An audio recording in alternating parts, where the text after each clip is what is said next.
प्रभूचा गौरव असो आत्ता आणि सदा सर्वदा. आत्ता आणि सदा सर्वदा प्रभूचा गौरव असो. कशी गोट, बेस, बेसूच अशा प्रकारचे शब्द ज्यावेळेला आम्ही उच्चारतो त्यावेळेला आमच्या लोकांच्या चेहऱ्यावरती काय हास्य विलसतं. ते हास्य म्हणजेच आपल्या संपूर्ण दिवसभराची कमाई असं माणसाला वाटू लागतं. एवढं गोड, निखळ आणि सात्विक हास्य आमच्या लोकांच्या चेहऱ्यावरती पसरलेलं असतं. एक मिशनरी लोकांना सांगत होता की इथे कार्य करत असताना सर्वात मोठं समाधान वाटत असेल तर लोकांचं निखळ प्रेम स्वीकारण्याचं समाधान. येथील हवा शुद्ध आहे, येथील पाण्याला चव आहे, परंतु येथील माणसांच्या प्रेमाचा रंग कसा वेगळाच. त्याच्यामध्ये ढोंग नाही, त्याच्यामध्ये अस्सलपणा आहे, त्याच्यामध्ये कृत्रिमता नाही, त्याच्यामध्ये नैसर्गिकपणा आहे, त्याच्यामध्ये कुठल्याही प्रकारचा दुटप्पीपणा नाही, अगदी मनमोकळेपणा आहे. हे सगळं पाहिल्यानंतर वाटतं की खरोखरच खरा ख्रिस्ती कोण. संत पॉल आजच्या पहिल्या वाचनामध्ये खऱ्या ख्रिस्ती व्यक्तीची काही वैशिष्ट्ये सांगत आहे. त्यातील पहिलं वैशिष्ट्य आहे की परमेश्वराने आपल्याला ज्या कारणासाठी पाचारण केलेलं आहे त्या पाचारणाला साजेसं असं जीवन अगदी मनापासून आपण जगलं पाहिजे.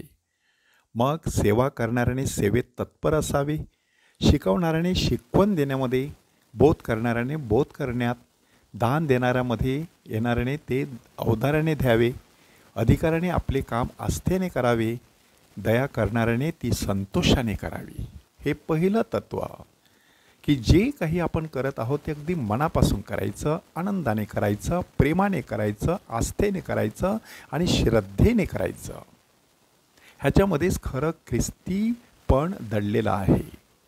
मग आमचे लोक कधीकधी 1-1 तास प्रवास करतात पायी आणि अर्ध्या पाऊण तासाच्या मिस्सा बलीसाठी उपस्थित राहतात आणि पुन्हा एकदा परतीचा 1 तासाचा प्रवास. परंतु त्यांचा उजळलेला चेहरा पाहिल्यानंतर त्यांच्या परिश्रमाला आलेलं ते सुंदर गोंडस फळच आहे असं माणसाला वाटू लागतं. संत पॉल पुढे म्हणतो, प्रीतीमध्ये ढोंग नसावे. हा अनुभव मी प्रत्यक्ष तलासरी ह्या विभागामध्ये घेत आहे. वाईटाचा वीट माना. जे काही वाईट असतं ते आपण त्याज्य मानायला पाहिजे. बऱ्याला चिकटून राहा. कितीतरी लोक 100 वर्षे ख्रिस्ती आहेत आणि काहीजण फार म्हातारे झालेले आहेत. वाडगो म्हणतो आम्ही त्याला, वाडघीन म्हणतो आम्ही त्यांना, परंतु त्यांच्या तोंडातून आमच्या स्वर्गातील बापा किंवा नमो कृपा पूर्ण मरिये अशा प्रकारचे शब्द किती गोड वाटतात. एवढी वर्षे ते बऱ्याला चिकटून आहेत म्हणूनच त्यांच्या तोंडात ते शब्द शोभत आहेत. बंधुप्रेमाच्या बाबतीत एकमेकांना खरा स्नेहभाव दाखवा. इथे सुखदुःखाचे प्रसंग असतात, मरणाचा प्रसंग असतो, पानमिसा असतो, दिसमिसा असतो. कसे सगळे एकत्र येतात, एकमेकांना केवढा स्नेहभाव दाखवतात. तुम्ही प्रत्येकजण दुसऱ्याला आदराने आपणापेक्षा थोर माना.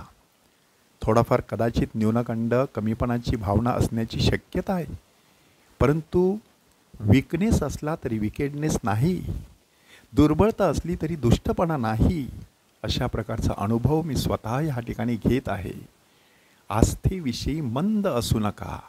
केवढी हौस, केवढी उत्सुकता, केवढा उत्साह. मला अजून शिकायचं आहे, मला अजून जाणून घ्यायचं आहे, मला अजून गायचं आहे, मला अजून वाचायचं आहे. त्यासाठी सतत अहमहमिका लागलेली. आत्म्यात उत्सुक असा, प्रभूची सेवा करा, आशेने हर्षित व्हा आणि संकटात धीर धरा. आमच्याकडे बऱ्याच वेळा असे प्रसंग आलेले आहेत की लोकांवरती हल्ला झालेला आहे, लोकांनी मार खाल्लेला आहे.